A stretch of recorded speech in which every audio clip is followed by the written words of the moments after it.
Merci de nous rejoindre sur Chérif la télévision. Mesdames et messieurs, bonsoir. Bienvenue dans cette édition. Un seul titre aujourd'hui, coup d'envoi des activités de la 18e édition de la quinzaine de l'environnement à Mopti, dans la Venise malienne. L'événement était placé sous le haut parrainage de l'honorable Isiaka Sidibé, président de l'Assemblée nationale du Mali.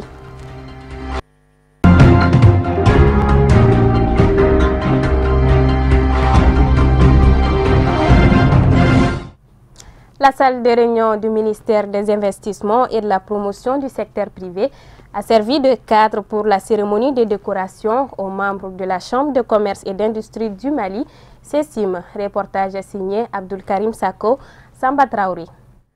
Ils étaient 25 récipiendaires à recevoir cette décoration lors d'une cérémonie présidée par le ministre en charge des investissements et de la promotion du secteur privé. Cette remise de décoration traduit la volonté des plus hautes autorités de notre pays à faire du secteur privé l'un des piliers du développement économique. Je voudrais encore réitérer la reconnaissance de la nation aux récipiendaires. La reconnaissance du président de la République du Mali, Ibrahim Boubacar Keïta, la reconnaissance de tout son gouvernement pour ce que vous avez pu faire jusqu'à aujourd'hui. Vous avez été reconnu parce que vous avez été exemplaire. Chacun a son poste, chacun a sa tâche. Pour en arriver là, que d'efforts. Que d'efforts. En réalité, personne ne soupçonne les difficultés du travail de l'autre. Parmi les décorés, 10 ont reçu des mains du ministre la médaille du chevalier de l'ordre national du Mali, tandis que 15 autres ont été décorés de la médaille du mérite national avec effigie abeille. Les récipiendaires n'ont pas caché leur satisfaction pour la reconnaissance nationale que leur a témoigné le gouvernement à travers cette action. Vous savez, avoir la reconnaissance de la nation par une distinction honorifique fait toujours chaud. Et aussi, ça nous recommande d'être humble. Et c'est aussi l'occasion pour nous de redoubler d'ardeur et pour encore mériter plus. Ça me fait très chaud au cœur. Vous savez, des moments pareils, c'est très émotionnel. Les mots me manquent. Je suis très honoré, très flatté, vraiment. Nous ne faisons que remercier le président du patronat, le ministre de l'Investissement et le président de la République. Donc, je suis un homme comblé aujourd'hui et très content. C'est un sentiment de fierté. Fierté parce que, encore dans notre pays, il n'y a pas assez longtemps, je dirais, le secteur privé n'était pas répertorié parmi les soldats du développement qu'il faut honorer à temps et à juste titre. Ce qui est maintenant commence à être une tradition. C'est aussi un élément de satisfaction ajouté à notre fierté personnelle. Et nous pensons représenter valablement ce secteur qui, j'en suis sûr, l'année prochaine fera d'année en année en plus d'éminents récipiendaires. La cérémonie s'est achevée par une photo de famille. Je vous le disais en titre, la 18e édition de la quinzaine de l'environnement a été officiellement lancée le lundi 5 juin 2017 dans la Venise malienne à Mopti sous la présidence de l'honorable Isiaka Sidibé, parrain de l'événement. C'était en présence de plusieurs membres du gouvernement, dont le ministre de l'Environnement, de l'Assainissement et du Développement durable, Mme Keïta Aïdambo, et plusieurs partenaires techniques et financiers. Envoyés spéciaux à Mopti, Amadou Kamara et Mohamed Sidibé. Cette 18e édition de la quinzaine de l'environnement sera marquée par une série d'activités de formation, de sensibilisation et d'information en faveur d'un changement de comportement des citoyens pour octroyer un Mali sain aux futures générations. La ville de Mopti est aujourd'hui honorée et fière de vous accueillir à l'occasion de cette cérémonie de lancement de la 18e édition de la quinzaine de l'environnement, dont le thème de cette année est « Rapprocher les gens de la nature dans la ville, sur la terre, des pôles et à l'équateur ». Je voudrais ici remercier vivement les plus hautes autorités pour l'honneur qu'ils nous ont fait en choisissant la ville de Mopti pour abriter l'événement. Signalons que la région de Mopti est la plus arrosée du Mali, avec à son sein 7 forêts classées. Face aux désastres écologiques, il est impératif d'arriver à une grande mobilisation en vue d'une meilleure protection à tous les niveaux de notre environnement. En effet, la quinzaine de l'environnement est un événement qui a trouvé sa place dans l'agenda du gouvernement du Mali. Et cela démontre l'importance que ces autorités accordent à cette activité. Nous en voulons pour preuve la présence aujourd'hui du parrain qui est le président de l'Assemblée nationale du Mali et aussi la mobilisation de beaucoup de ministres qui sont venus accompagner leurs collègues de l'environnement. Afin de renverser la tendance, en redonnant à la Venise malienne ce lustre d'antan, les autorités administratives, politiques et coutumières ont rassuré le gouvernement et ses partenaires leur disponibilité et celle des habitants à préserver la nature. Nous sommes aujourd'hui à Mopti pour mettre en route la quinzaine de l'environnement.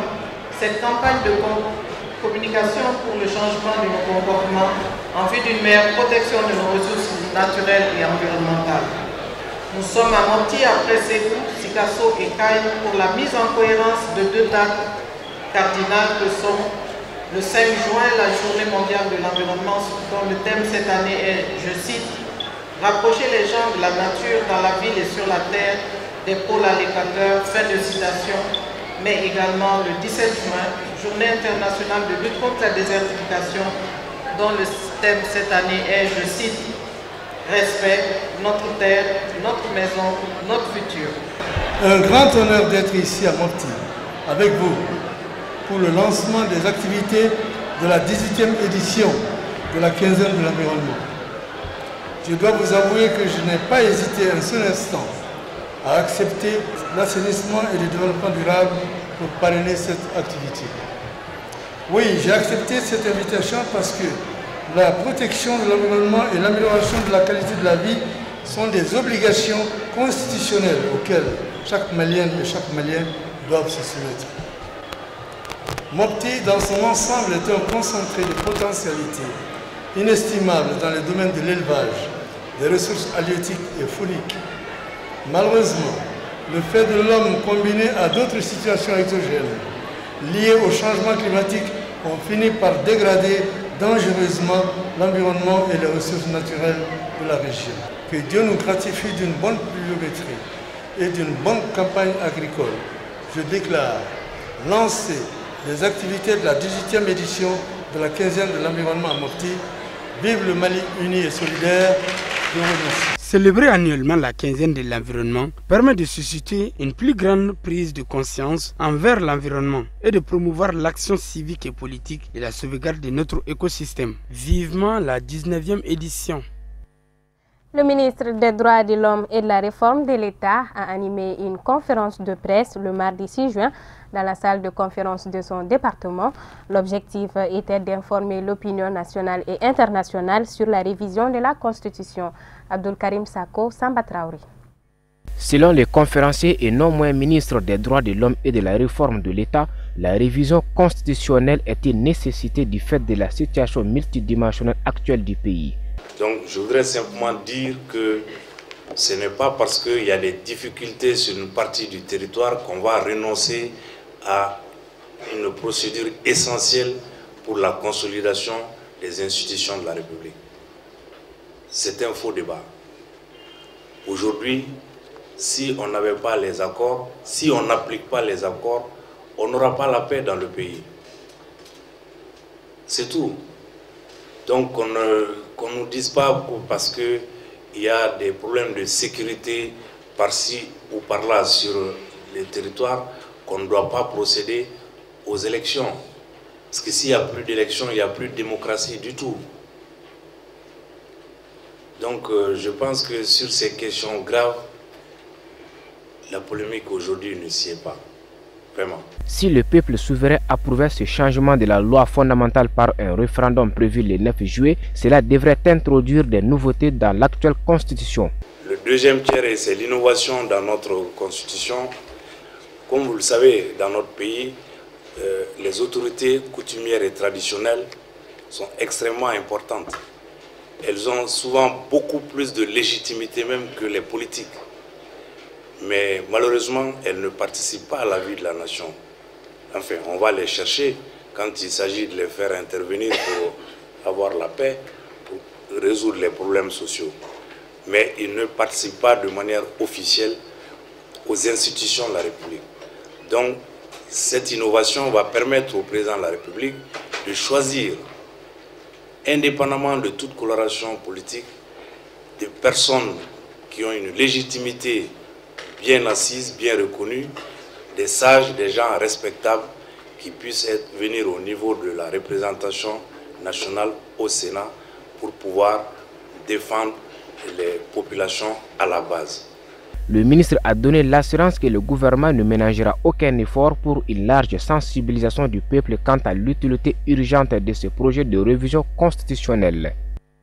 Avant de boucler cette édition, voyons l'essentiel de l'actualité africaine, en bref et en images, une compilation signée Sadio Sidibé.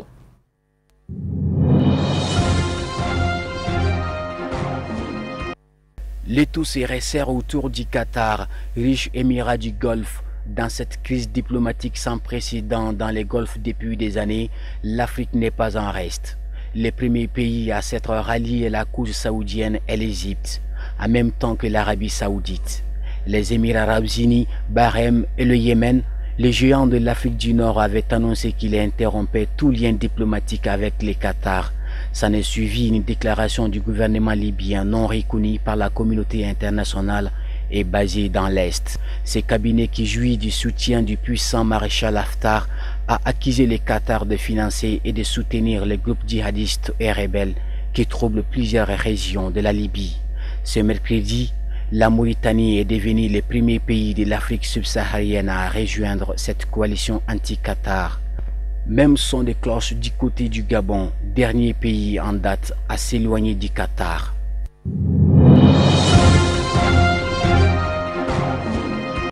Les 13 soldats sud-soudanais accusés du meurtre d'une travailleuse humanitaire et du viol de 5 de ses collègues étrangères vont devoir encore patienter avant de connaître leur sort. Leur procès a été reporté au 20 juin prochain afin de permettre au nouveau procureur en charge de prendre connaissance du dossier. Le meurtre et les viols ont eu lieu lors d'une attaque contre l'hôtel Terrain à Juba le 11 juillet 2016, alors que les troupes du président Salva Kiir venaient à bout des forces fidèles à l'ancien vice-président Riek Machar après 3 jours de combat.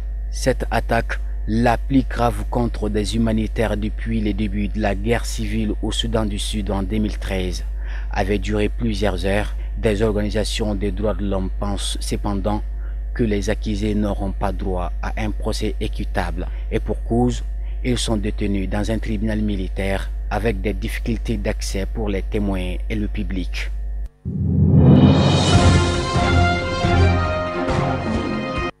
Rétropédalage à Kinshasa où le gouvernement va finalement mener une enquête conjointe avec l'ONU. Jusque-là, les autorités de la République démocratique du Congo avaient fait la sourde oreille à cette requête du haut commissaire aux droits de l'homme des Nations Unies, Zeid Ra'ad al-Hussein. Mais la sortie de ces derniers, mardi, semble avoir redéfini les lignes. Ce mercredi, sur la radio onisienne Okapi, la ministre congolaise des droits humains, Marie-Ange Mouchebekwa, a déclaré que l'administration Kabila se montre très favorable à une enquête conjointe avec l'ONU. Si l'ONU veut nous envoyer des experts en appui aux enquêteurs congolais pour faire la lumière dans l'assassinat de Sharp et Catalan et d'autres Congolais assassinés par la milice de Kamina Nsapu, ces équipes sont les bienvenues, a-t-il laissé entendre. Toutefois, prévient Kinshasa, ce sera à la justice congolaise de prendre la direction de cette enquête. Zeid Ra'ad al-Hussein avait laissé 48 heures au maximum à Kinshasa pour répondre à sa demande sur la création d'une commission d'enquête du Conseil concernant les violences en RDC, au risque de se voir infliger une enquête internationale sur les Kasaï.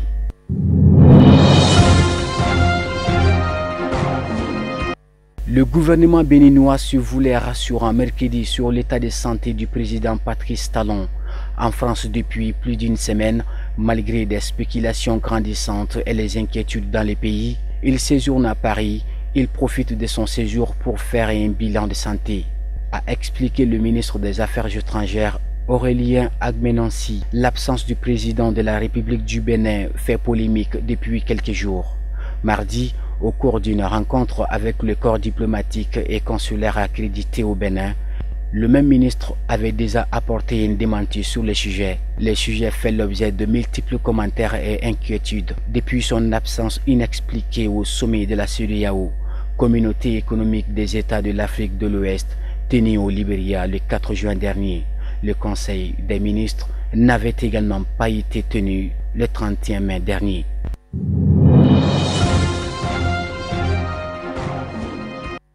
Voilà, c'est ce qui met fin à cette édition. Merci de l'avoir suivi. Le programme continue sur Chérif La Télévision. Bonsoir à tous.